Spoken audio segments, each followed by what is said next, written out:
Nah, salah satu key takeaway sukses dari restrukturisasi adalah Indonesia dan negara lain membutuhkan lebih pesawat dengan kemampuan misi khusus. Jadi bukan hanya suatu pesawat untuk sipil, namun pesawat-pesawat yang dia memiliki teknologi dan keunggulan tertentu. Nah, jadi bukan hanya mengangkut penumpang dan mengangkut kargo, tapi banyak juga yang perlu pesawat itu digunakan untuk patroli, kemudian untuk pemantauan cuaca ataupun sampai ke pengintaian. Nah, yang kedua adalah dukungan pemerintah melalui penyertaan modal maupun kebijakan sektoral yang mendukung industri kedirgantaraan. Jadi memang suatu badan usaha milik negara itu tidak bisa lepas sepenuhnya tanpa dukungan dan campur tangan pemerintah. Jadi apabila contoh ada suatu negara yang memang dia harus memiliki transportasi ataupun peralatan yang memang digunakan untuk menunjang tusi dari kementerian lembaga atau satkernya. Nah, seandainya saja pemerintah negara tersebut itu membeli peralatan dan equipment itu impor, di mana industri dalam negeri sudah berkembang, ya mau nggak mau badan usaha milik negara harus bisa bersaing kompetitif dengan perusahaan luar negeri gitu. Nah, jadi kalau tidak ada keberpihakan pemerintah, ya mau nggak mau pangsa pasarnya BUMN tersebut akan kalah dalam negeri. Dia harus bersaing di luar negeri. Nah, banyak memang kebijakan di negara lain itu pemerintahnya mendukung kebijakan memberikan banyak dukungan kepada BUMN dari berbagai fasilitas tentunya. Nah, sehingga kita tahu seolah-olah produk yang dihasilkan dari luar negeri itu bisa jauh lebih murah dibandingkan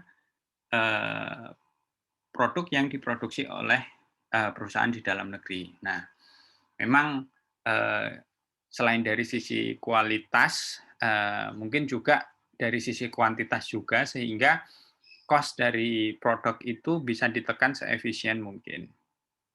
Ya, kita tahulah contoh, bukan hanya industri manufaktur, industri perkebunan gitu. Kalau kita lihat di luar negeri gitu, satu orang bisa memiliki lahan beberapa puluh hektar gitu. Kemudian bagaimana dia melakukan produksi dengan berbagai peralatan yang canggih. Kalau kita lihat di Indonesia, nggak semua orang memiliki lahan luas maupun teknologi seperti itu. Jadi bisa dibayangkan cost-nya itu sangat-sangat efisien di luar negeri dibandingkan Indonesia. Nah, hal itu juga kita lihat bagaimana produk-produk manufaktur ya dari negara sebelah gitu.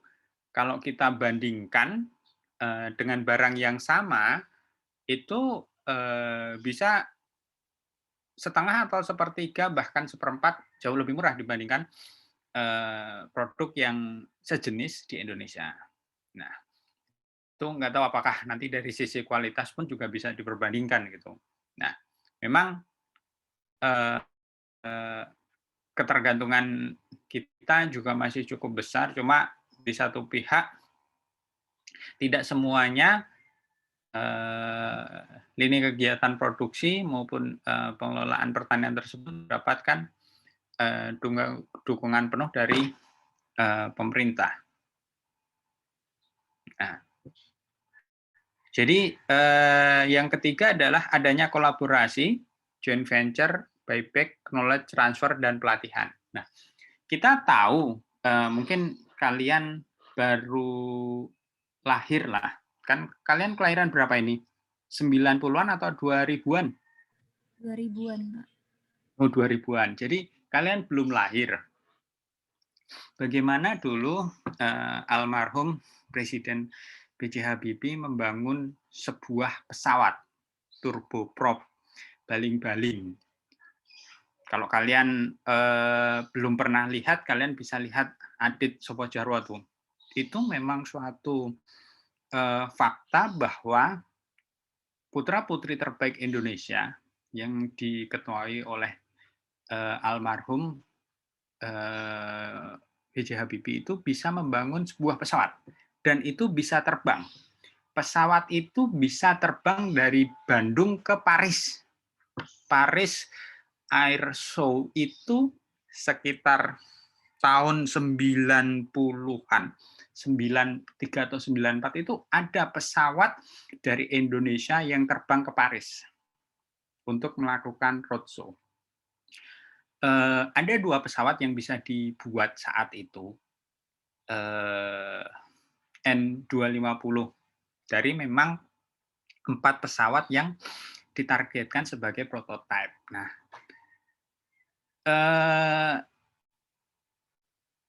permasalahan utama untuk mendapatkan lisensi itu butuh 1000 jam. Namun sudah melewati berapa ratus jam, tinggal beberapa jam saja terjadi krisis sehingga proyek tersebut dihentikan. Dan sampai sekarang Indonesia belum bisa membuat pesawat baru lagi. Jadi N250 adalah pesawat tercanggih di zamannya. Belum ada perusahaan lain yang memiliki teknologi secanggih N250.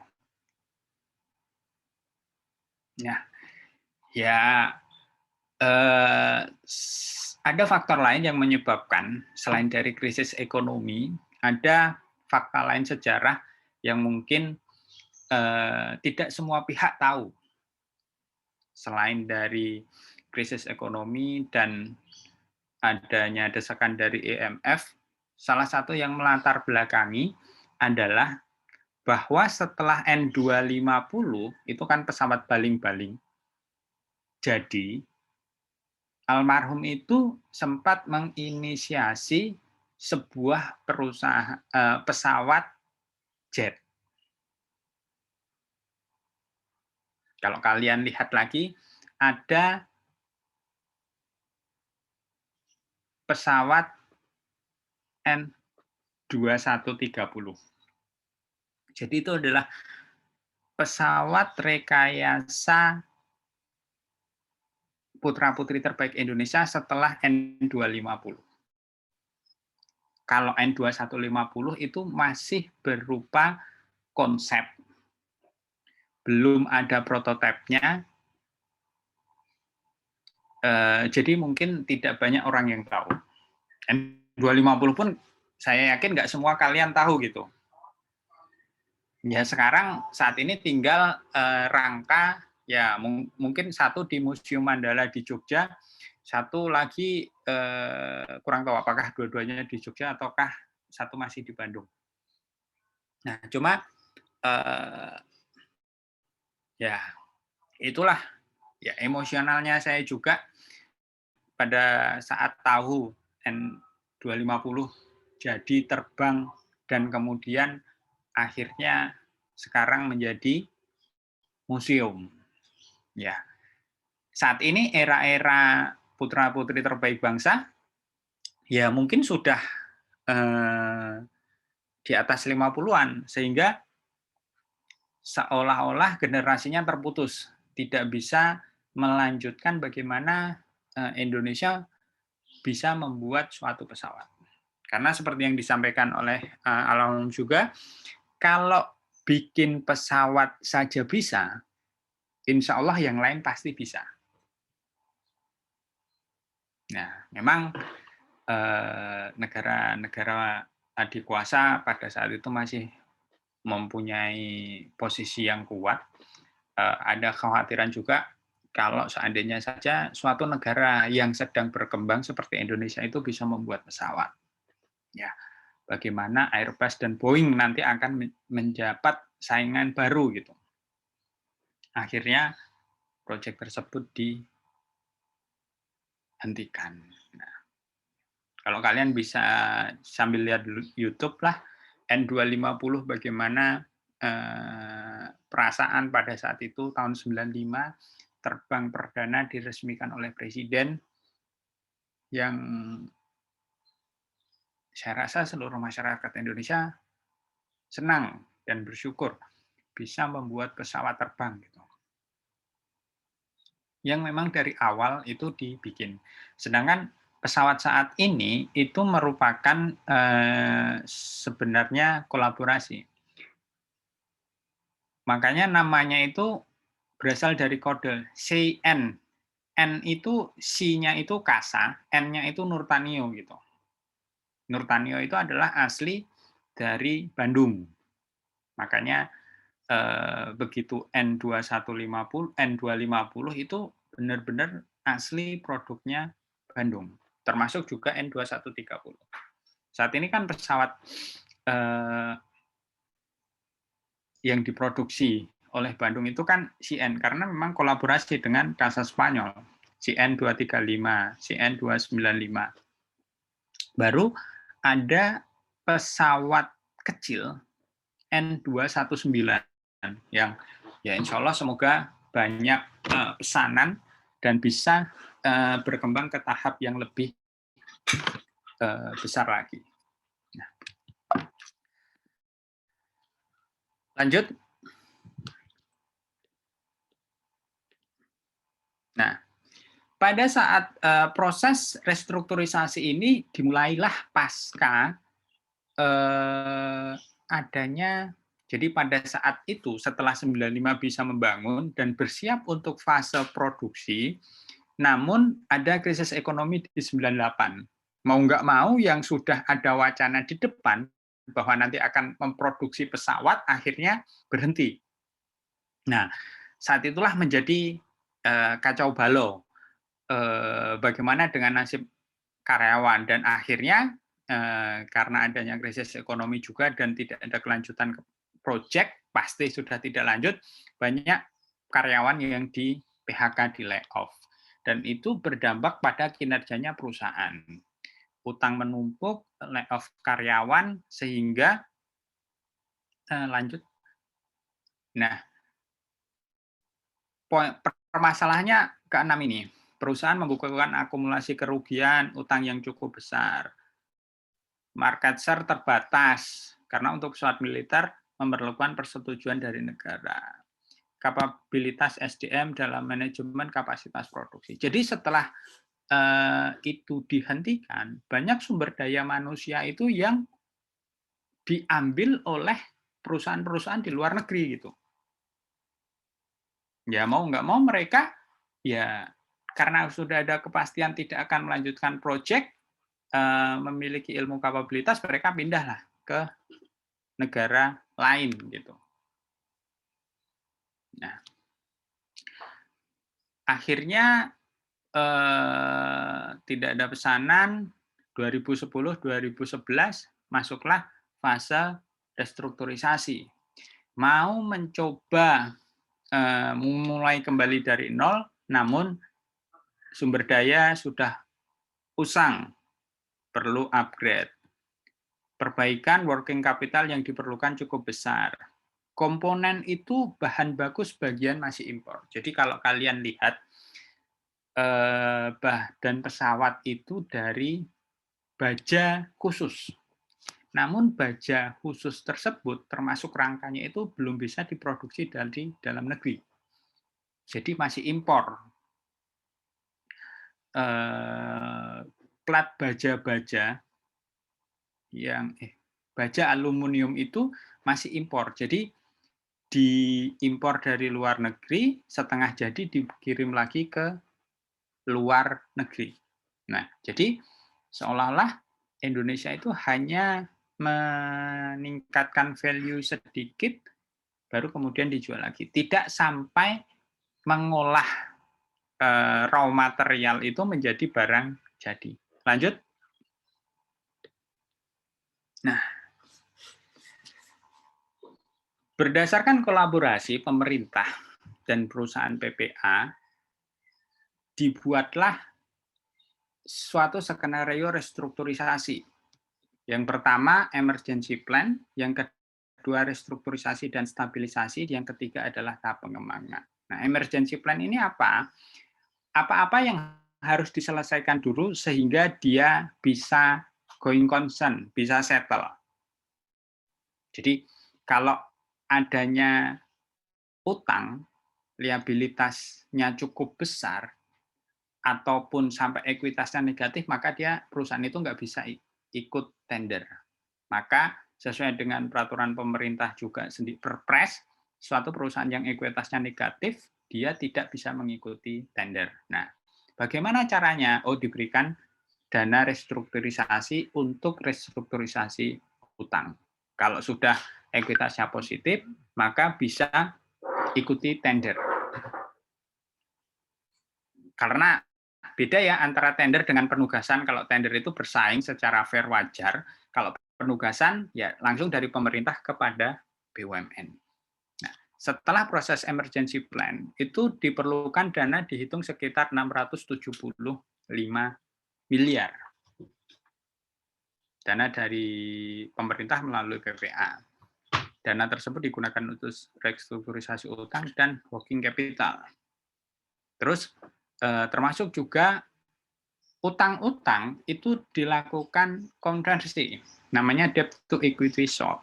Jadi karena utangnya ke pemerintah, ya bisa saja. Tapi kalau utangnya itu adalah ke perusahaan BUMN atau perusahaan lain, itu nggak bisa. Nah, kenapa? Ya, untuk pihak lain menjadi pemegang saham harus mekanismenya nanti privatisasi. Harus izin konsultasi ke DPR. Jadi ya kalau utangnya pemerintah, gimana kalau coba diusulkan untuk debt to equity swap. Setelah semua emergency plan selesai, maka masuklah proses restrukturisasi. Nah, restrukturisasi dan stabilisasi apa yang diperlukan? Oh, tambahan modal kerja untuk perbaikan peralatan. Peralatan di sini sangat berpengaruh. Kenapa? Suatu mesin kalau memang sudah usianya cukup lama, yang pasti tidak efisien. Sama seperti kalau kalian punya kendaraan, orang tua kalian atau kakak kalian memiliki kendaraan, misalkan saja Kijang pertama kali tuh. Ya, masih bisa digunakan, cuma dari sisi efisiensi BBM seberapa irit gitu dibandingkan dengan Kijang Innova atau diesel saat ini. Nah, berarti kan sama-sama bisa melaju menempuh perjalanan, tapi karena efisiensi tadi, kos yang dikeluarkan jauh lebih besar untuk BBM antara yang lama dengan yang baru. Nah, itulah bagaimana peralatan yang ada diganti dengan yang baru. Perlulah modal kerja dan investasi. Begitu semua sudah full dalam keadaan 100%, barulah pengembangan. Bagaimana perusahaan itu memperoleh pangsa pasar kembali, kepercayaan dari pemerintah maupun dari luar negeri dan mitra strategisnya untuk bisa memproduksi part pesawat terbang ataupun helikopter dan pesawat terbang itu sendiri. Lanjut.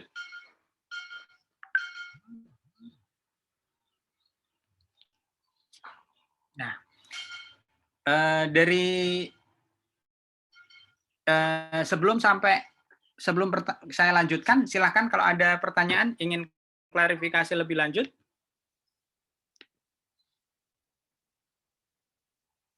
Izin bertanya, Pak. Siap, silakan. Kalau untuk kasus privatisasi BUMN ke swasta pernah ada kasusnya nggak? Pernah. Penjualan badan usaha kepada strategic investor ada.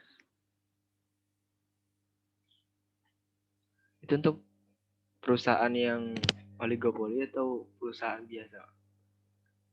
Kayak Perusahaan Pertamina gitu kan? perusahaan biasa. Jadi perusahaan yang memang bisa dibilang bisnisnya sudah sunset, sudah menurun gitu ya. Nanti saya ceritakan lah beberapa contoh di belakang itu ada. Terima kasih Fadil. Nanti ingatkan saya.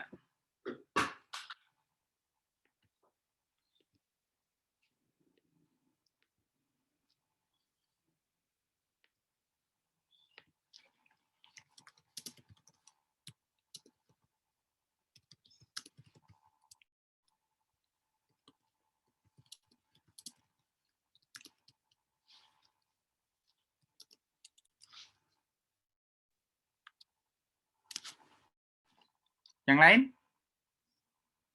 Itu ya contoh restrukturisasi yang memang saat ini masih berproses. Kebetulan saya tidak bisa update kembali, tapi terkait dengan pengembangan Dirgantara Indonesia saat ini sudah kerjasama dengan Lapan sudah bisa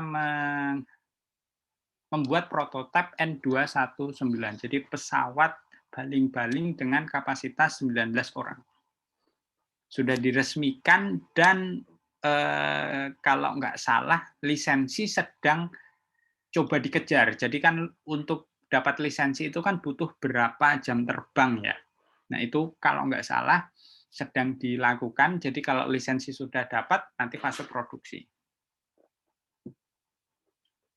Ya karena selama ini kita tahu bahwa banyak pesawat-pesawat latih terbang ataupun pesawat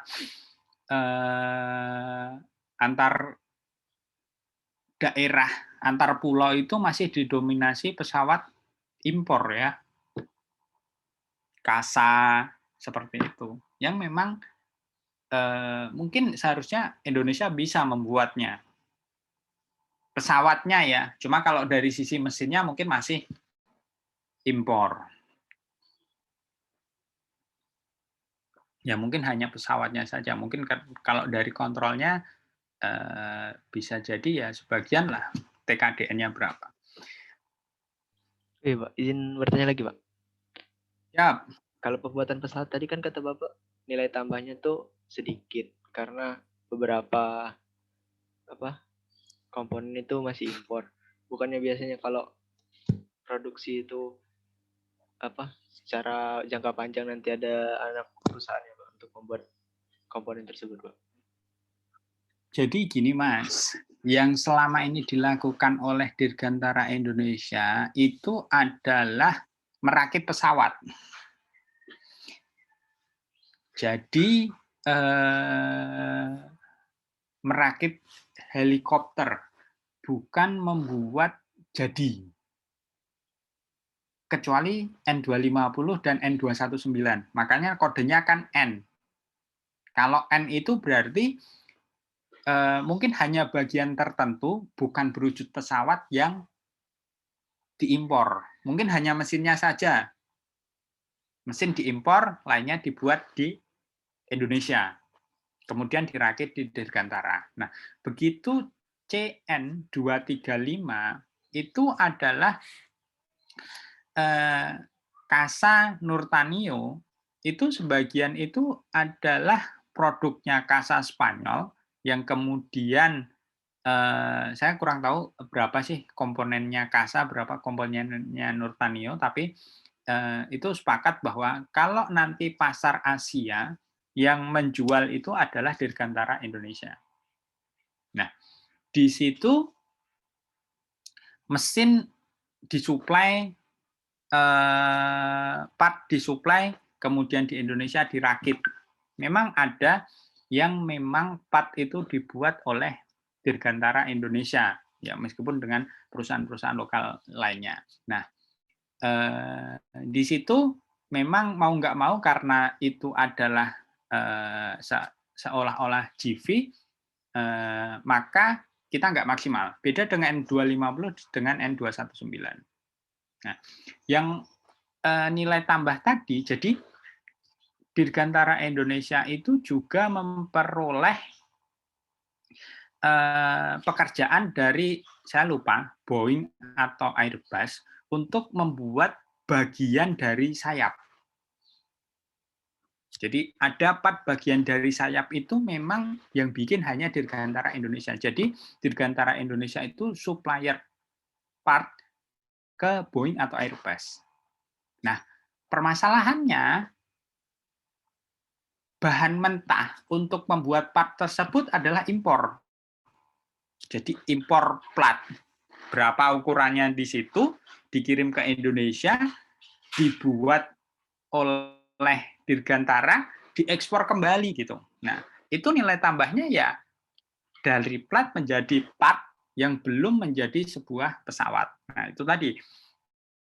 Makanya perusahaan ini sangat tergantung dari berapa besar pesanan Airbus maupun Boeing. Kalau pesanan Airbus ataupun Boeing yang jadi rekanan Dirgantara Indonesia itu banyak, ya maka part yang dikerjakan banyak. Tapi kalau mereka berhenti produksi, ya Dirgantara Indonesia akan stop produksi.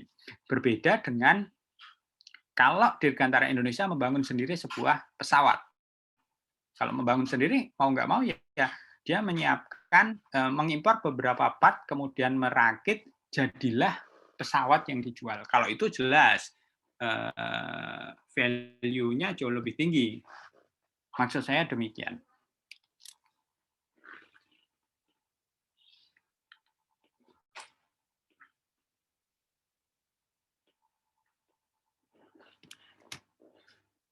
Izin bertanya, Pak. Siap, Bang Budi. Program program pesawat tempur KFX itu apakah itu, Pak? Nanti ada TOT-nya. Nah, TOT-nya itu bakal kita buat di sini atau cuman rakit doang di sini, Pak? Kalau kayak gitu kan rugi, Pak. Kita bayar 20% soal dari pengembangan. KFX dengan IFX itu kerjasama Indonesia dengan Korea.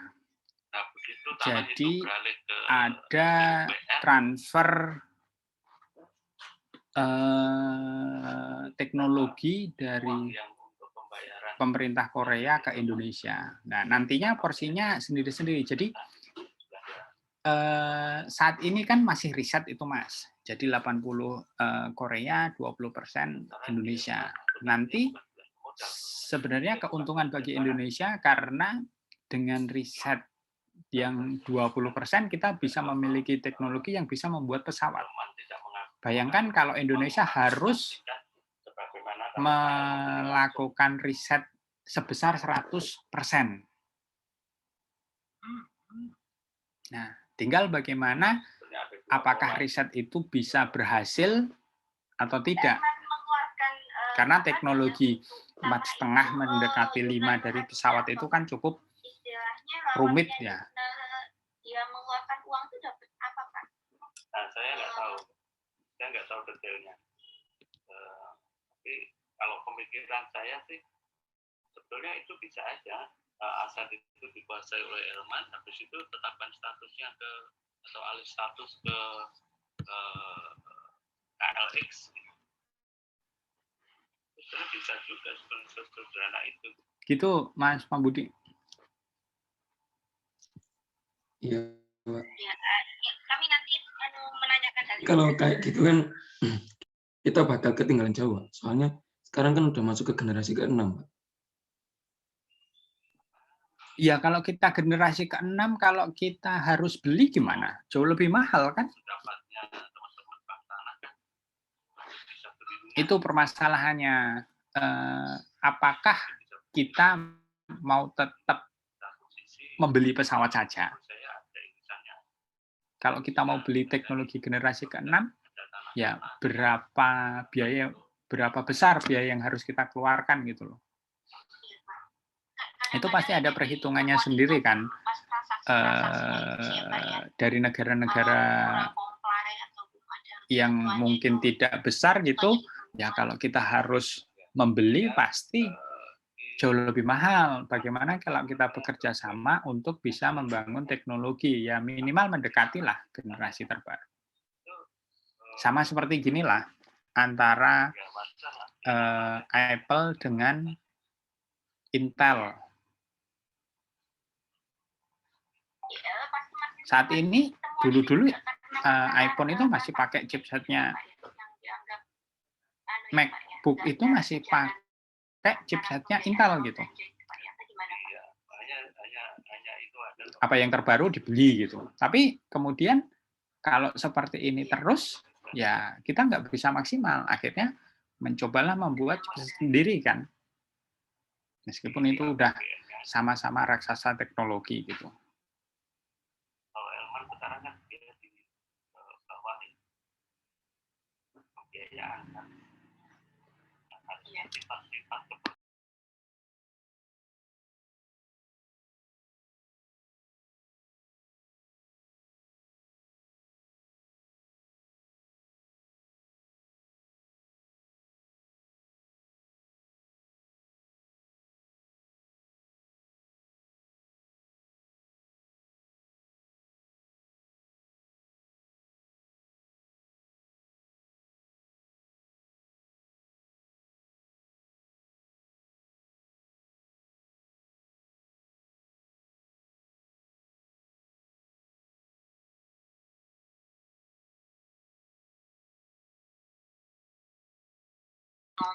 Yang lain silahkan.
Oke. Setelah kita tadi melihat study case tadi, apa sih dari maksud, definisi, maksud, dan tujuan dari restrukturisasi?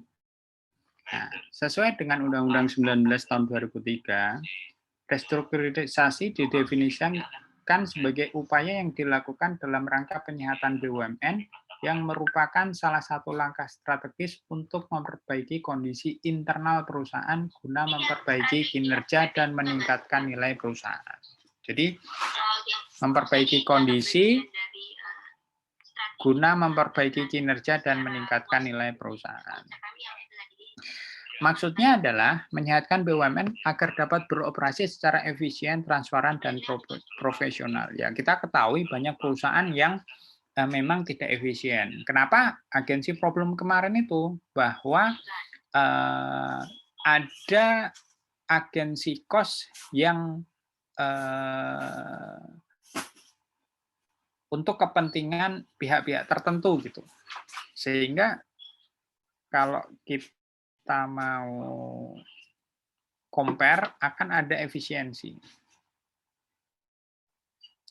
Tujuan dari restrukturisasi meningkatkan kinerja dan nilai perusahaan, memberikan manfaat, menghasilkan produk dan layanan dengan harga yang kompetitif dan memudahkan pelaksanaan privatisasi. Lanjut.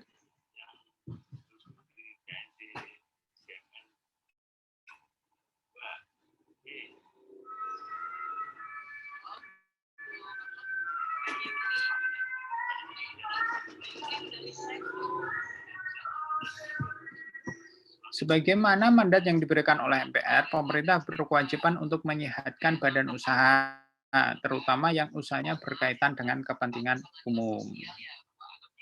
Upaya penyehatan badan usaha dapat dilaksanakan melalui restrukturisasi agar perusahaan dapat beroperasi secara lebih efisien, transparan, dan profesional, sehingga badan usaha dapat memberikan produk layanan terbaik, serta memberikan manfaat ke negara. Nah, sebelum melakukan restrukturisasi, pemerintah akan mempertimbangkan asas biaya dan manfaat dari restrukturisasi tersebut. Jadi, harus ada sebuah kajian terlebih dahulu berapa biaya yang harus dikeluarkan dan manfaat yang akan diperoleh. Kenapa? Yang seperti tadi, restrukturisasi itu pasti di awal memerlukan biaya. Biaya yang seminimal mungkin, namun manfaatnya cukup besar. Konsekuensinya kan, restrukturisasi, kalau ada biaya bagaimana negara yang harusnya menerima pengembalian utang nggak menerima. Terus kemudian kalau harus ada injeksi ataupun pinjaman, berapa yang harus dikeluarkan. Termasuk juga kalau adanya top up penyertaan modal. Nah, itu harus diperhitungkan dulu, kemudian dihitung berapa manfaat yang akan diperoleh. Lanjut. Nah, ruang lingkup restrukturisasi ada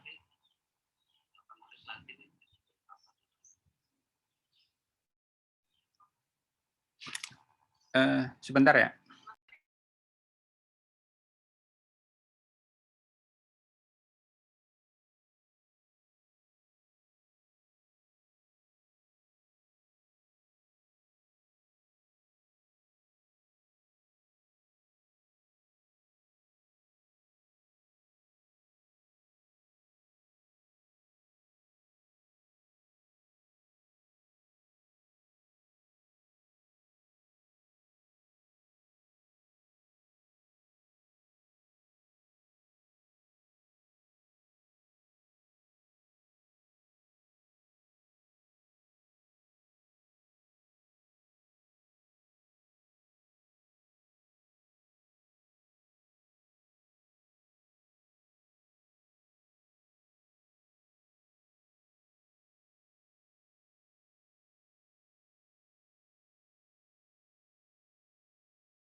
Oke, mohon maaf saya ke sebelah tadi. Jadi ruang lingkup restrukturisasi, ada restrukturisasi sektoral, ada restrukturisasi perusahaan.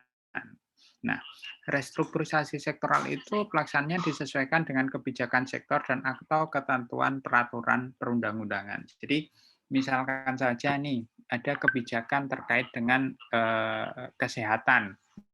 Nah, itu kan terutama di pandemi ini, maka mau nggak mau Bio Farma sebagai BUMN itu harus menyesuaikan nih apa kebijakan pemerintah di masa pandemi gitu. Contohnya bagaimana peralatan yang mendukung untuk penanganan pandemi kemudian harus setelah selesai harus dikelola oleh Bio Farma. Berarti kan mau nggak mau kebijakan itu harus dilaksanakan. Nah, itu restrukturisasi sektoral. Termasuk juga bagaimana kebijakan alutsista pemerintah. Nah, oleh Kementerian Pertahanan. Berarti mau nggak mau antara Dirgantara Indonesia, Pindad maupun PT PAL harus menyesuaikan. Itu restrukturisasi sektoral. Nah, restrukturisasi perusahaan ini dinamakan restrukturisasi korporasi. Ada 3 hal yang menjadi lingkup bagian restrukturisasi tersebut. Pertama adalah peningkatan intensitas persaingan usaha, restrukturisasi internal itu sendiri, dan penataan hubungan fungsional antara pemerintah dan BUMN. Intensitas persaingan usaha terutama di sektor yang terdapat monopoli, baik yang diregulasi maupun monopoli alamiah. Nah, ini bisa dibilang contohnya tadi Pertamina, kemudian PLN. Nah, itu restrukturisasi monopoli ataupun monopoli alamiah. Kemudian penataan hubungan fungsional antara pemerintah dan BUMN, termasuk di dalamnya penerapan prinsip-prinsip tata kelola perusahaan yang baik dan menetapkan arah dalam rangka pelaksanaan kewajiban pelayanan publik. Nah, bagaimana mendudukkan kembali peran pemerintah dan BUMN dalam rangka pelayanan publik? Nah, seharusnya yang dilakukan oleh pemerintah, maka pemerintah yang melakukan. Tapi kalau memang pemerintah nggak bisa, maka BUMN lah yang harus melakukan memberikan pelayanan tersebut. Nah, ini contoh yang hampir tipis-tipis itu antara Satker Kementerian Perhubungan yang mengelola bandara dengan Angkasa Pura. Nah, kapan bandara itu dikelola oleh Satker Kementerian Perhubungan dan kapan dikelola oleh Angkasa Pura? Nah, itu ada aturannya yang sudah ditetapkan. Jadi pada suatu kondisi tertentu itu harus dilakukan oleh Satker, tapi pada suatu titik tertentu memang sudah seharusnya dilakukan oleh badan usaha dalam hal ini Angkasa Pura I ataupun Angkasa Pura II. Lanjut.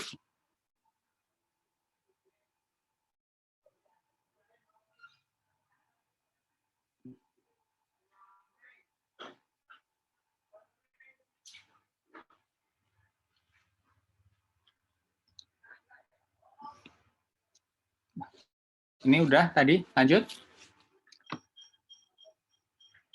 Nah, ini contoh restrukturisasi sektoral, memisahkan segmen dari sektor untuk mengurangi integrasi vertikal sektor, peningkatan kompetensi, introduksi persaingan dari industri substitusi, pemasok lain yang dalam sektor yang sama, peningkatan persaingan pasar, dan demonopolisasi melalui regulasi. Nah, ini domainnya adalah pemerintah.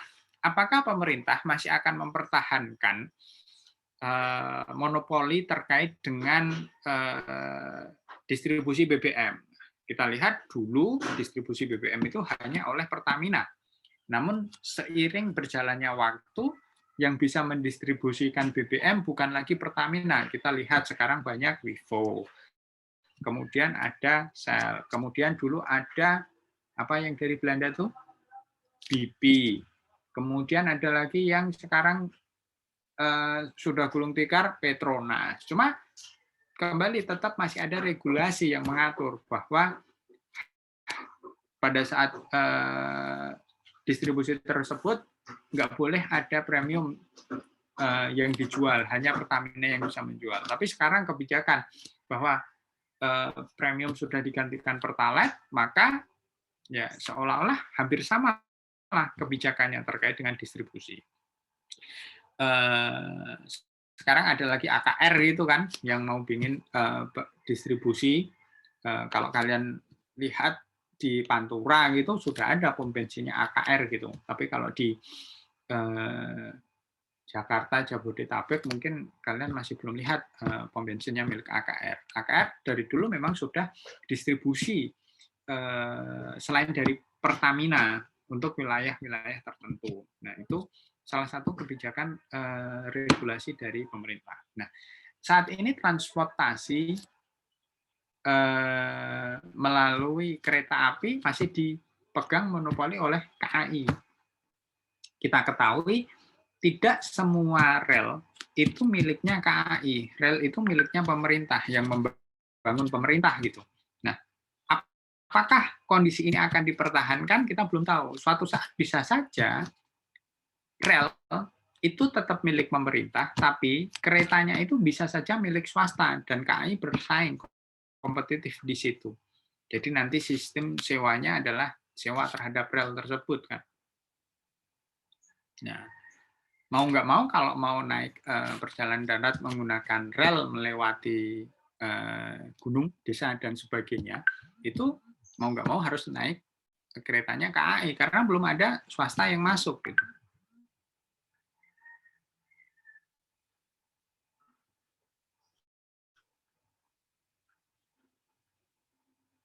Itu. Lanjut.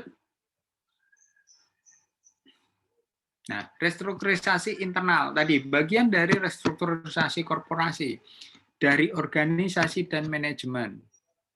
Bagaimana mengexercise apakah kebutuhan dari direksi itu sekian? Apakah kebutuhan komisarisnya sekian? Nah, itu bisa di-exercise. Satu contoh, suatu perusahaan direksinya 5 secara ketentuan, BOC-nya maksimal adalah 5. Tapi apakah memang harus 5?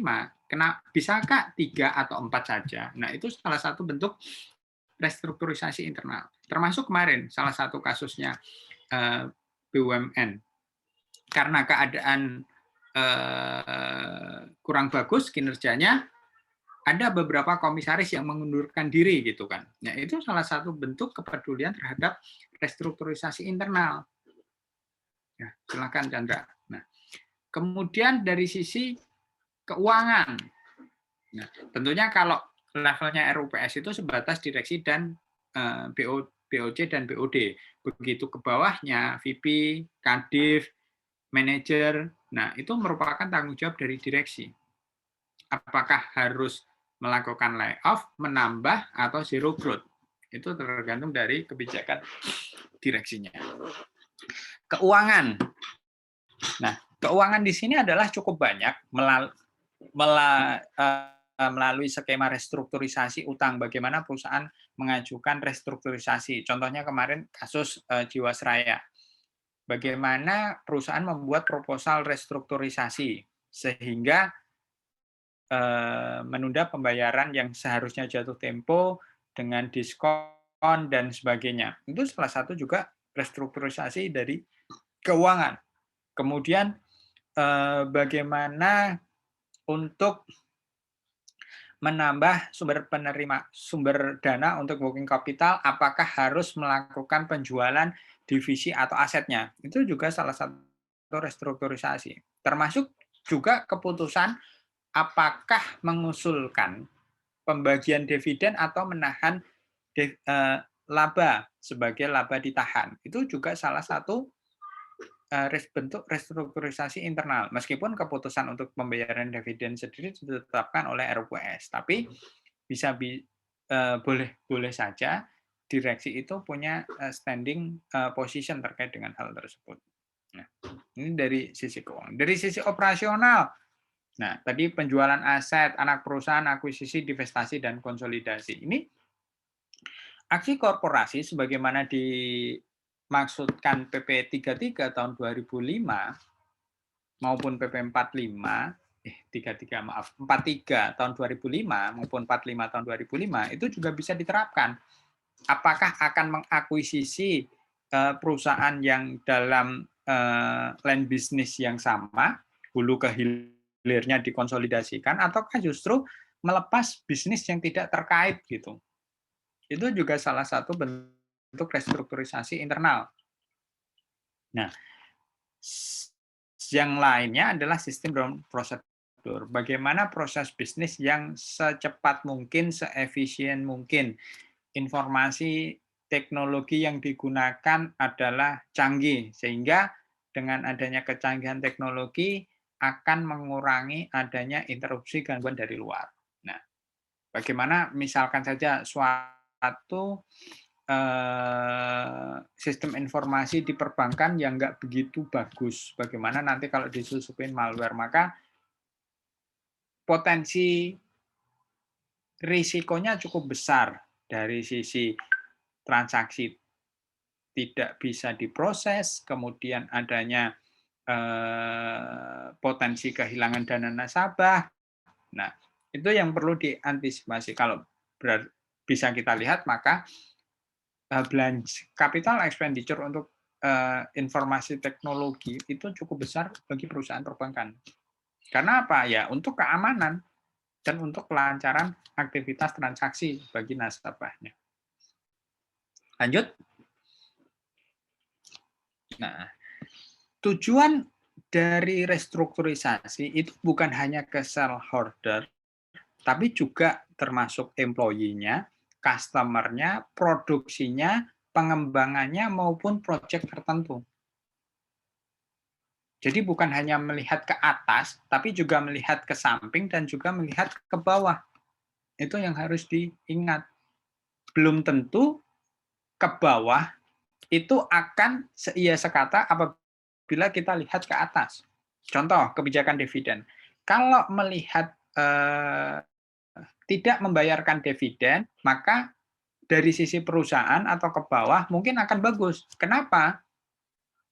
Ya, perusahaan memiliki sejumlah uang untuk proyek-proyek tertentu. Tapi di satu sisi, dari sisi pemegang saham, kenapa perusahaan ini tidak membagikan dividen? Nah, dalam jangka pendek mungkin shareholder akan mengalami sedikit kekecewaan. Tapi dalam jangka panjang, seandainya saja proyek perusahaan itu berhasil, mungkin akan memperoleh jumlah dividen yang jauh lebih besar. Nah, itu harus bisa dikuantifikasikan sebagai suatu alasan yang jelas dan kuat apabila memutuskan suatu kebijakan. Jadi bukan hanya melihat saya tidak membagikan dividen saat ini karena dibutuhkan untuk tambahan modal kerja.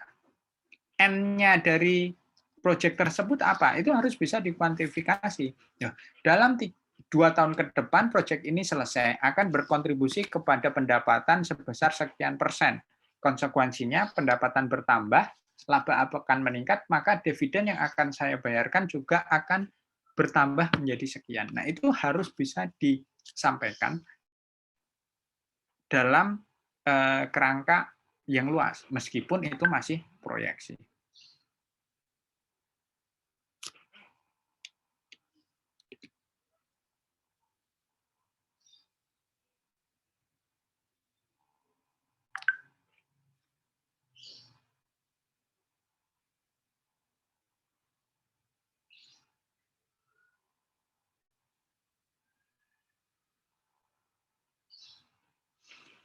Lanjut.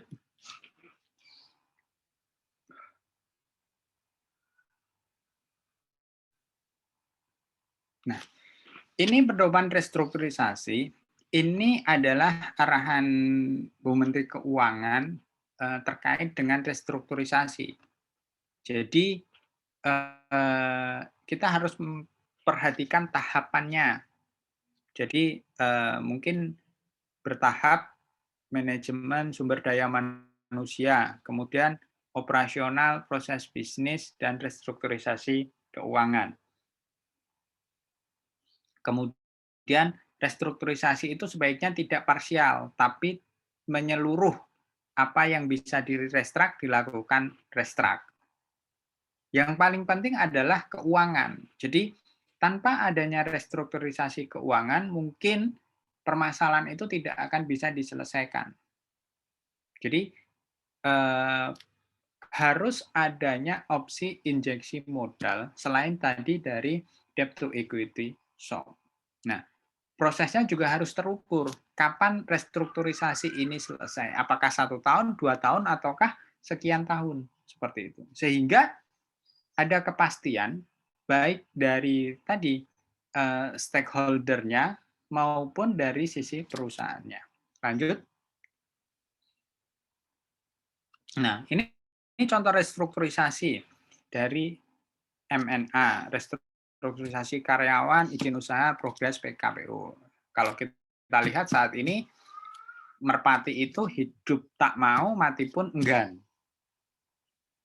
Memang sudah tidak ada penerbangan dari Merpati, tapi anak perusahaannya masih beroperasi. Cuma di masa pandemi ini, lagi-lagi semua terdampak. Nggak ada pesawat yang di maintenance. PTSUP, survei udara PENAS, alat produksi dan modal kerja, sehingga bisa melakukan pemetaan kembali. Dalam perkembangannya, SUP ini seolah-olah direstrukturisasi, diombak total, hanya cangkangnya saja yang digunakan, bisnis, maksud, dan tujuan, dan sebagainya diubah menjadi calon induk holding pariwisata dan pendukung. Ikhlas, revitalisasi dan perbaikan fasilitas produksi. Kenapa? Ya, saat itu produk-produk itu udah nggak berkembang gitu.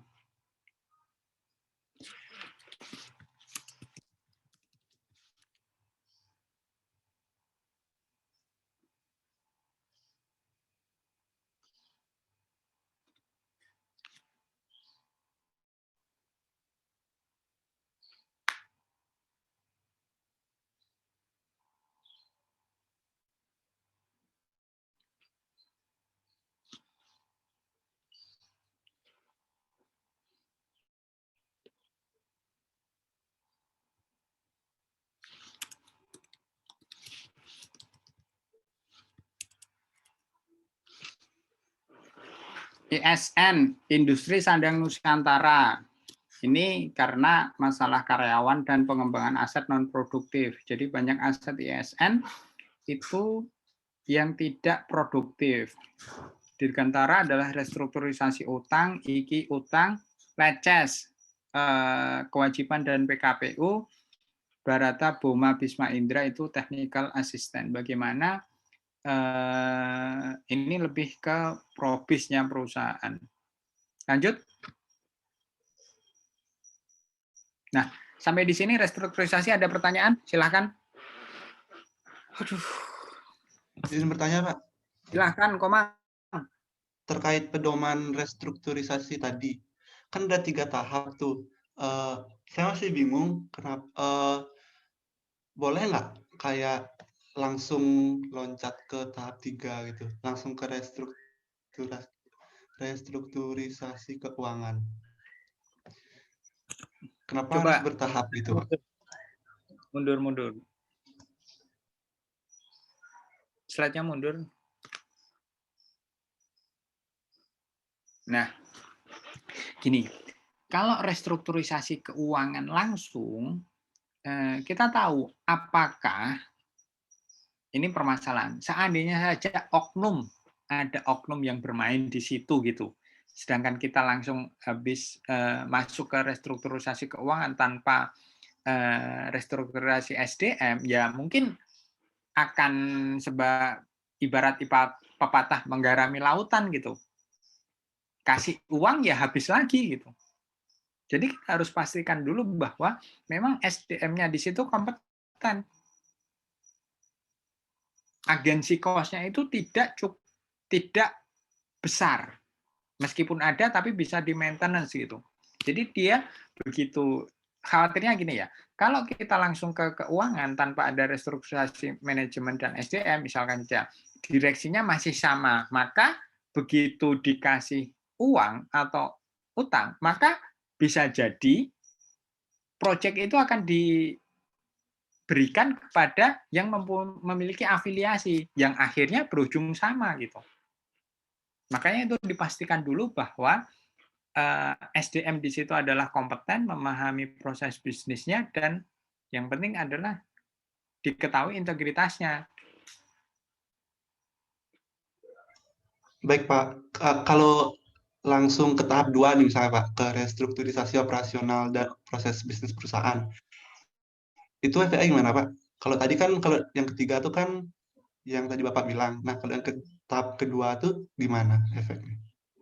Nah, yang pertama setelah SDM-nya kompeten profesional, kita lihat dulu. Jangan-jangan hanya proses bisnisnya saja yang lama.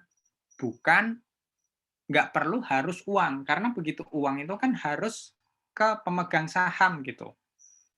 Seandainya saja hanya terkait dengan operasional, oh ternyata operasionalnya ini bisa diefisienkan, ya dengan efisiensi saja bisa, kan nggak harus masuk restrukturisasi keuangan, nggak harus ada debt to equity, swap ataupun top up dana.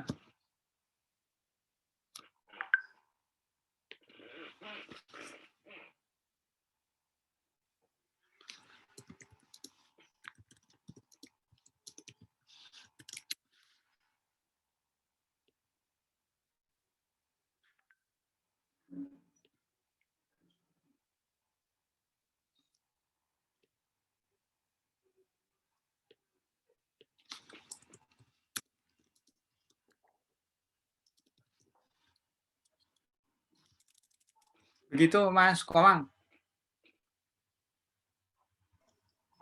Paham Pak, terima kasih Pak.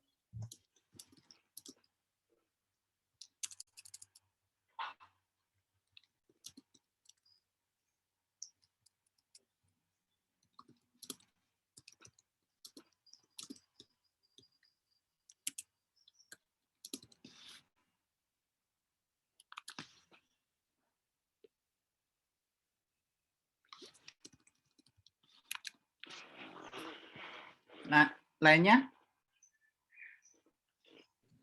Izin bertanya, Pak. Siap, Rahma, silakan. Restrukturisasi perusahaan lokal itu boleh nggak sih kalau dilakukan kerjasama sama perusahaan luar negeri? Kayak misalkan merger atau penggabungan perusahaan gitu? Biasanya kalau perusahaan lokal itu dia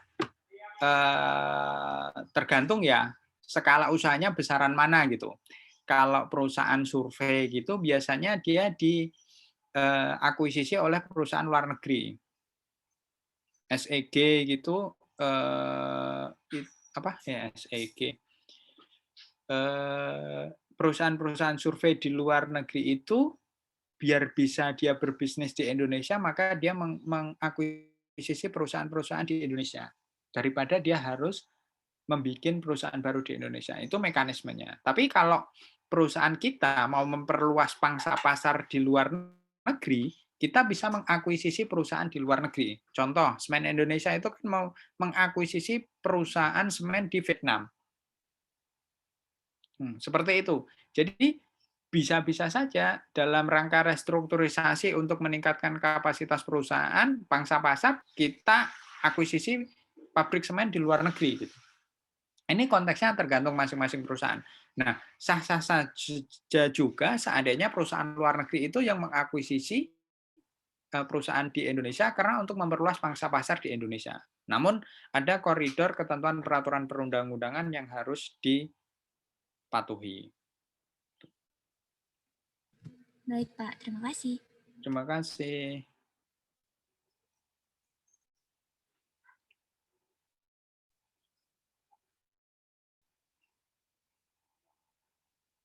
Lanjut.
Silakan. Kalau nggak ada pertanyaan, kita lanjut ke materi berikutnya. Oh Pak, lagi. Ya, Rahman, silakan. Tadi kalau misalkan Semen Indonesia itu mengakuisisi perusahaan di Vietnam, itu mengakuisisi apa? Atau menggabungkan? Mengakuisisi, kalau menggabungkan itu jadi yang perusahaan lama yang diakuisisi bubar. Itu apakah nggak akan timbul konflik kepentingan, Pak? Kayak mentingin negara masing-masing gitu, kalau misalkan kita ada selisih sama Vietnam. Enggak. Ya istilahnya kan kalau ada kebutuhan di sana, kan kalau merger dan akuisisi itu kan seolah-olah gini, kalau misalkan saja perusahaan yang diakuisisi itu produksinya terbatas dan kebutuhan di dalam negeri itu meningkat, maka dari Indonesia bisa dikirim ke sana. Yang jual bukan semen Indonesia, tapi perusahaan tersebut gitu, bahan bakunya yang dikirim. Sebaliknya, kalau Indonesia misalkan saja Vietnam itu lebih dekat ke Kalimantan atau Sumatera gitu. Nah, seandainya saja kebutuhan di Indonesia di Kalimantan atau Sumatera itu meningkat, sedangkan pasokan dari Gresik dan anak-anak perusahaan yang lain itu berkurang, tinggal kirim dari Vietnam, tapi yang jualan adalah semen Indonesia gitu, saknya, kantong sak semennya, seperti itu. Itu bisnis sih. Cuma hal tersebut tetap memperhatikan quality and control kan, bagaimana semen Indonesia itu kadarnya, termasuk juga semen Vietnam itu kadarnya seperti apa. Itu sih menurut saya. Oke Pak, terima kasih. Yang lain?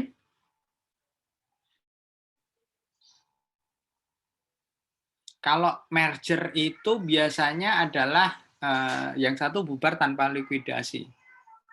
Nah itu yang sebenarnya dihindari ya, karena orang biasanya sudah brand itu sudah melekat gitu.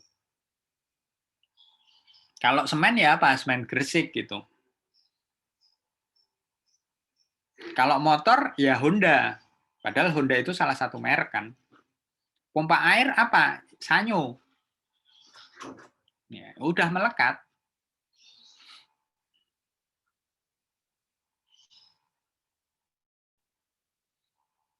Oke, kalau nggak ada sebelum ini minta tolong di print screen. Saya biar bisa absen dulu. Fadil. Astagfirullah.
Udah, saya absen dulu ya, sebentar ya. Silakan kalau mau ada yang didiskusikan.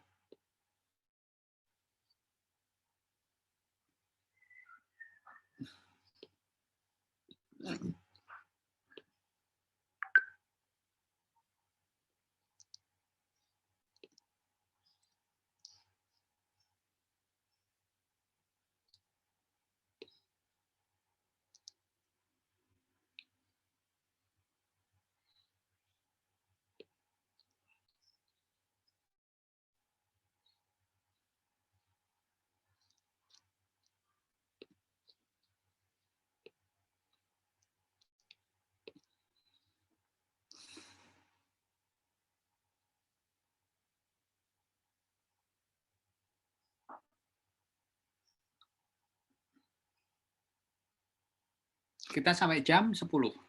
1 jam lagi ya.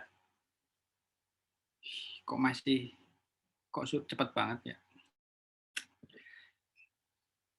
Oke. Saya lanjutkan terkait dengan privatisasi, definisi, tujuan, dan prinsip. Jadi kalau tadi salah satu tujuan itu adalah memudahkan pelaksanaan privatisasi dengan adanya restrukturisasi. Ya, itu dengan catatan kalau akan diprivatisasi, tapi kalau memang akan dipertahankan, ya nggak perlu dilakukan privatisasi gitu. Privatisasi sesuai dengan definisi adalah penjualan saham persero, baik sebagian maupun seluruhnya, kepada pihak lain dalam rangka meningkatkan kinerja dan nilai perusahaan, memperbesar manfaat bagi negara dan masyarakat, serta memperluas pemilikan saham oleh masyarakat. Tujuannya meningkatkan kinerja dan nilai tambah perusahaan dan meningkatkan peran serta masyarakat dalam pemilikan saham. Nah, prinsipnya transparansi, kemandirian, akuntabilitas, pertanggungjawaban, dan kewajaran. Lanjut.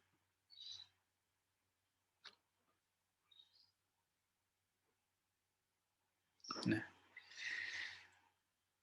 dengan dilakukannya privatisasi diharapkan akan terjadi perubahan atas budaya perusahaan sebagai akibat dari masuknya pemegang saham baru. Jadi seperti kita ketahui bersama, kalau ada dua pihak sebagai pemegang saham pasti akan mengubah segala sesuatunya gitu. Ya, meskipun perubahan itu bertahap atau sedikit demi sedikit pasti akan ada perubahan. Ya, kalau orang yang sebagai investor itu baik, maka akan perubahan baik. Tapi kalau investornya itu hanyalah untuk kepentingan sesaat, bisa jadi ya perubahannya itu justru cenderung menurun gitu, tergantung dari investornya. Budaya perusahaan tersebut antara lain keterbukaan akan dapat mendorong peningkatan kinerja perusahaan yang selanjutnya akan mempertinggi daya saing perusahaan dalam berkompetisi. Nah, dengan adanya pemegang saham baru,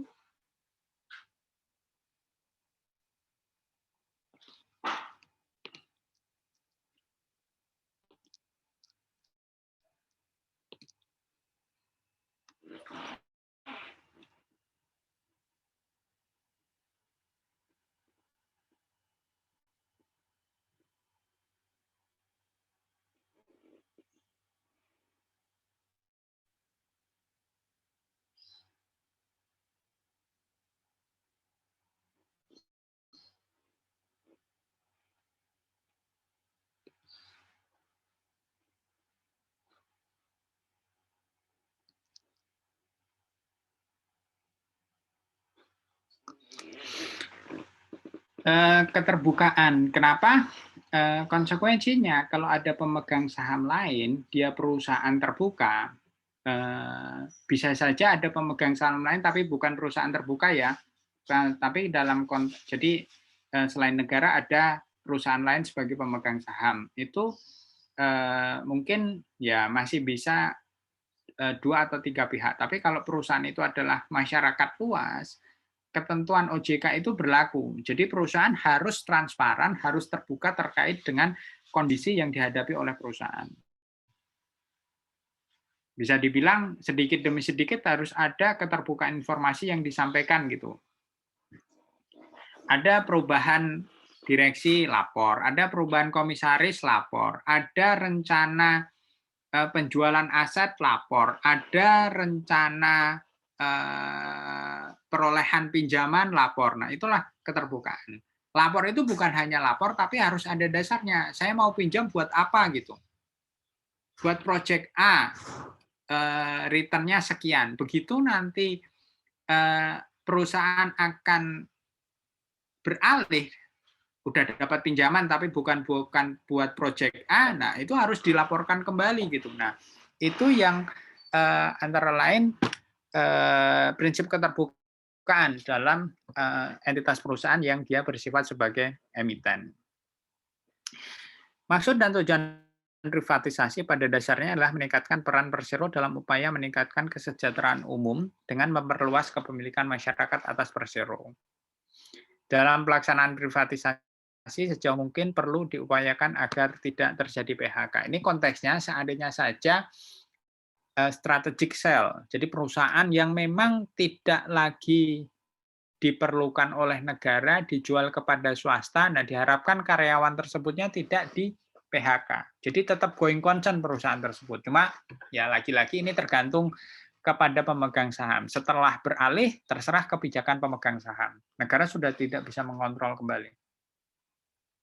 Dalam upaya agar karyawan dan serikat pekerja maupun masyarakat dapat memahami manfaat privatisasi, pemerintah perlu melakukan sosialisasi. Jadi sebelum privatisasi itu harus ada sosialisasi terlebih dahulu dari pemerintah maupun manajemen perusahaan. Ini loh, nanti kalau privatisasi apa yang berubah, apa dampaknya, demikian.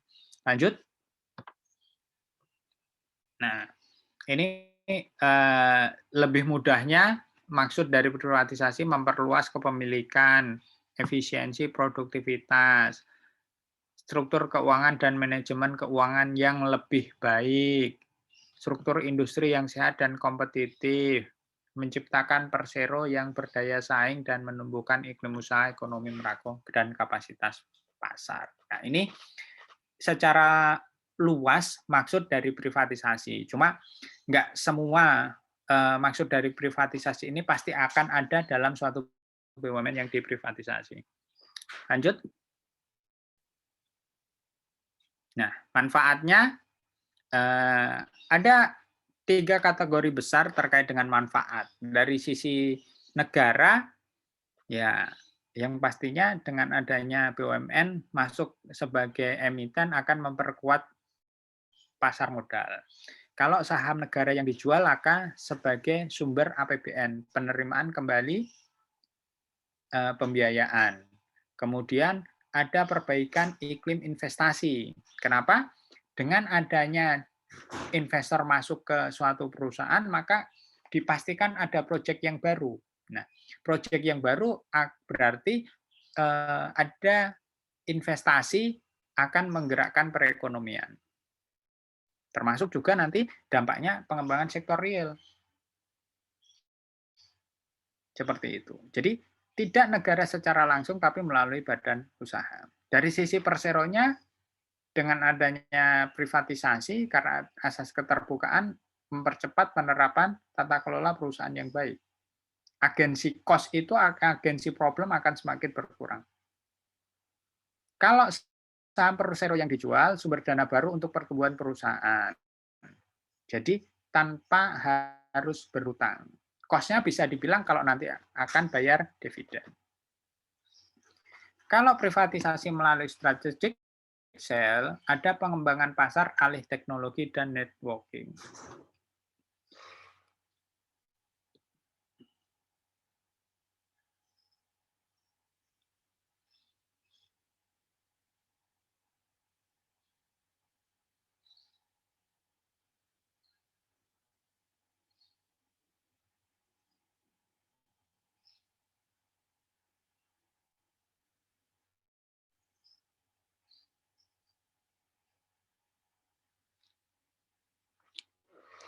Dari sisi masyarakat, memperluas kepemilikan, pertumbuhan perusahaan, dan menciptakan lapangan kerja, kualitas jasa dan produk, dan peningkatan partisipasi kontrol masyarakat. Nah, ini memang secara tidak langsung ya manfaat masyarakat.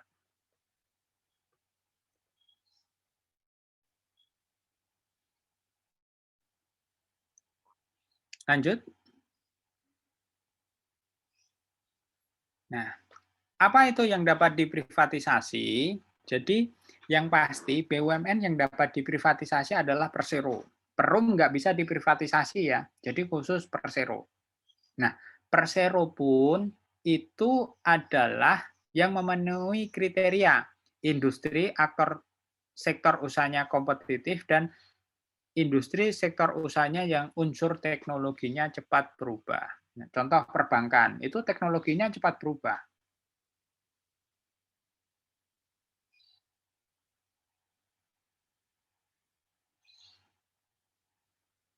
Lanjut. Nah, inilah yang harus sebagai rambu-rambu dari Persero yang tidak dapat diprivatisasi. Persero yang bidang usahanya berdasarkan ketentuan peraturan perundang-undangan hanya boleh dikelola oleh BUMN. Nah, biasanya ada di undang-undang sektoral ya, menyebutkan bahwa usaha ini harus dikelola oleh BUMN. Persero yang bergerak di sektor usaha yang berkaitan dengan pertahanan dan keamanan negara. Nah, misalkan saja Dirgantara Indonesia, PAL, Pindad, itu terkait dengan pertahanan dan keamanan. Jadi dia tidak boleh diprivatisasi. Persero yang bergerak di sektor tertentu yang oleh pemerintah diberikan tugas khusus untuk melaksanakan kegiatan tertentu yang berkaitan dengan kepentingan masyarakat. PSO, privatisasi, kereta api gitu, berarti nggak bisa. Pelni itu nggak bisa.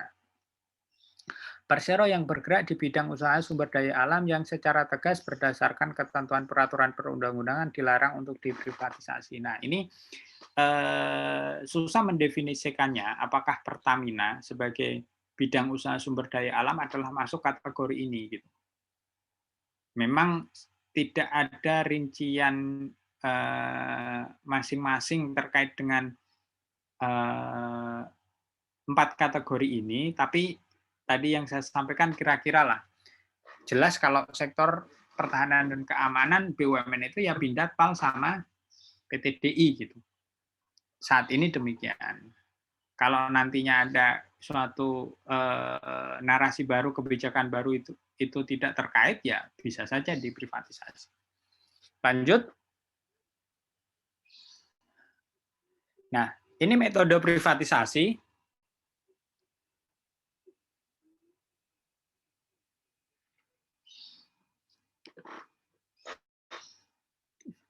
Penjualan saham melalui penawaran umum, IPO, ataupun go public, penerbitan obligasi konversi, dan efek yang bersifat ekuitas. Termasuk penjualan saham kepada mitra strategis bagi Persero yang telah terdaftar di bursa. Jadi mengikuti ketentuan pasar modal, ketentuan OJK. Langsung kepada investor, yaitu direct placement. Penjualan saham kepada mitra strategis, jadi tidak melalui ketentuan pasar modal. Kalau sah yang ketiga adalah manajemen buyout atau employment buyout. Jadi penjualan sebagian besar atau seluruh saham langsung kepada manajemen dan atau karyawan. Nah, hasil kalau saham baru, jadi saham dalam portable, misalkan saja suatu perusahaan, saham dalam portable itu adalah 10 juta lembar. Dari 10 juta lembar itu 5 juta sudah disetorkan oleh pemerintah, maka masih ada 5 juta lagi. Nah, kalau saham baru yang dijual, maka itu masuk ke kas Persero, mengakibatkan dilusi saham pemerintah. Yang semula negara 100% berkurang menjadi ya berapa yang diterbitkan. Tapi kalau saham negara yang dijual, hasilnya masuk ke APBN sebagai penerimaan kembali pembiayaan investasi. Lanjut. Nah, tata cara privatisasi. Nah, ya, Slide-nya selanjutnya. Nah, ini flowchart para pihak yang terkait dengan privatisasi itu siapa saja. Pertama, usulan dari Menteri BUMN. Menteri BUMN apa? Selaku RUPS-nya. Jelas ya, bukan pemilik modal tapi RUPS. Karena tadi apa? Persero. Nah, Menteri BUMN itu menetapkan program tahunan privatisasi. Jadi, setiap awal tahun atau akhir tahun periode sebelumnya, dia menyampaikan program tahunan privatisasi. Di bulan Desember itu menyampaikan ke Menteri Keuangan dan Menteri Perekonomian selaku Komite Privatisasi. Untuk memperoleh rekomendasi dari Menteri Keuangan dan memperoleh arahan dari Komite Privatisasi. Atas rekomendasi dan arahan itu, Menteri BUMN mengkonsultasi dengan DPR, dalam hal ini Komisi 6 dan Komisi 7. Kalau negara tidak ambil bagian, maka tidak perlu ada alokasi APBN. Tapi kalau negara harus top up, maka harus diusulkan dulu alokasinya di APBN. Kecuali penambahannya itu melalui pengalihan saham negara. Ribet memang. Setelah diperoleh persetujuan DPR, diproses PP privatisasinya. Nah, di sini kalau PPPMN ya PMN, tapi kalau penjualan saham negara, penjualan, tapi kalau privatisasinya negara tidak ambil bagian, maka PP-nya adalah perubahan struktur kepemilikan negara.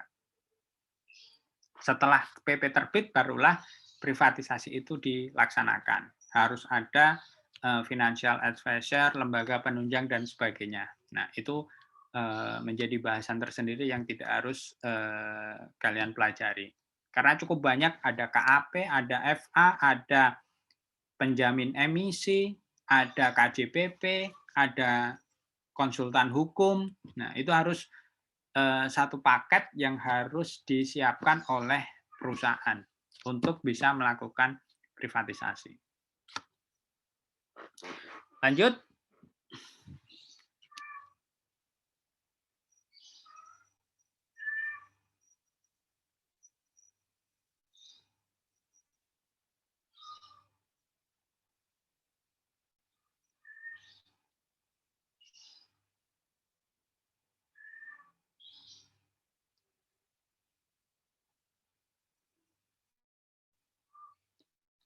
Nah, ini adalah contoh-contoh privatisasi dari periode 2007 hingga 2016.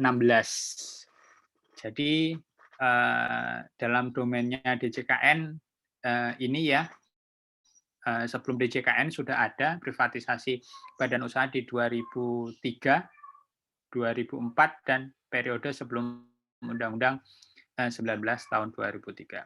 Dari BNI yang sudah red issue berarti sebelumnya sudah ada IPO.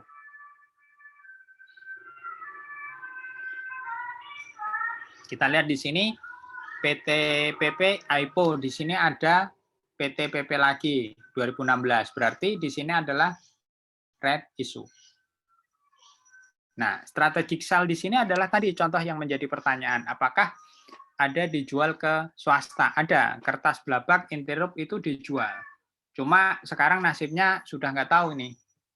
Kertas Blabag akhirnya tidak bisa going concern. Isu going concern itu sudah berhenti. Jadi pabrik fasilitas di Magelang sana ya sudah tutup. Investor itu tidak bisa menyelamatkan lagi kertas Blabag.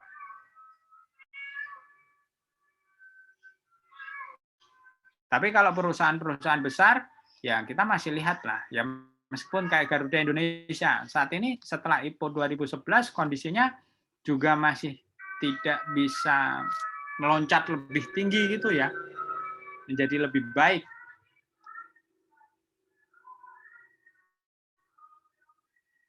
Oke. Terakhir. Nah, terima kasih. Silahkan kalau ada pertanyaan. Stop share screen-nya, Mas Fadil.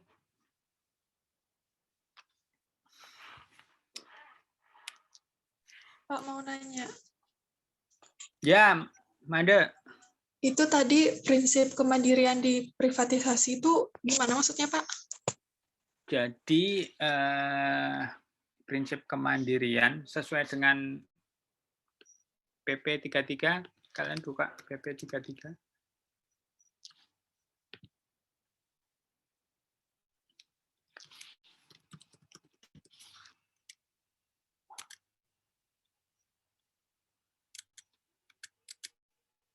Pasal 3.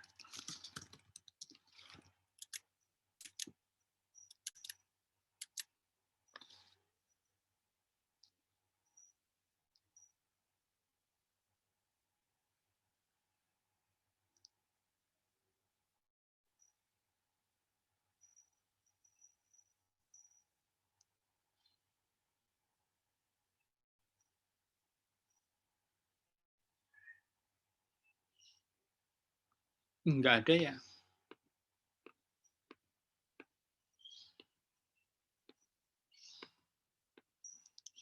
Jadi kalau sepemahaman saya,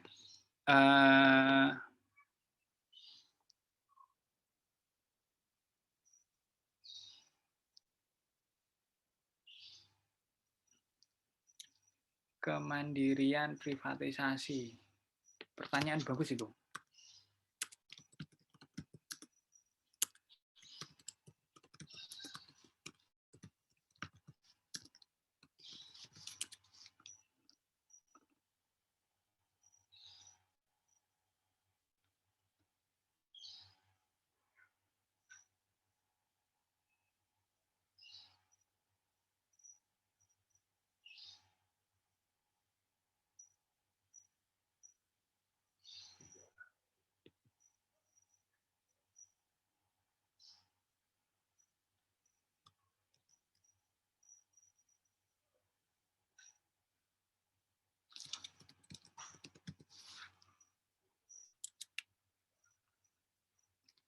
Keadaan di mana perusahaan dikelola secara profesional tanpa benturan kepentingan dan pengaruh tekanan dari pihak manapun yang tidak sesuai dengan peraturan perundang-undangan dan prinsip-prinsip korporasi yang sehat. Itu maksudnya kemandirian.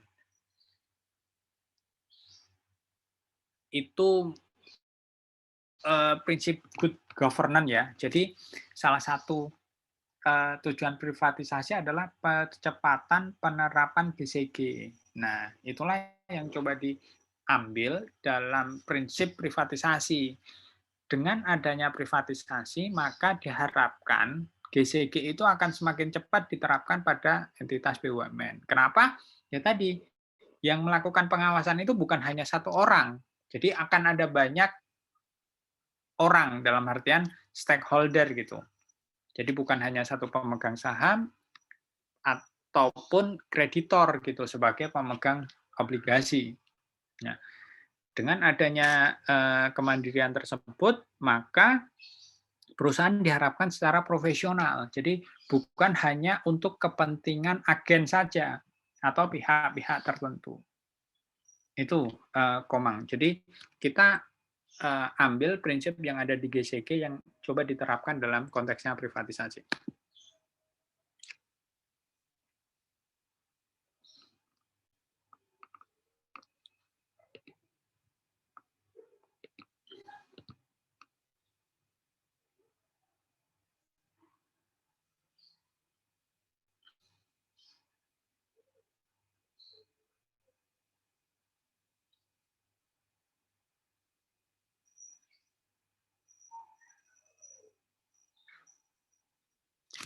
Yang lain, silakan.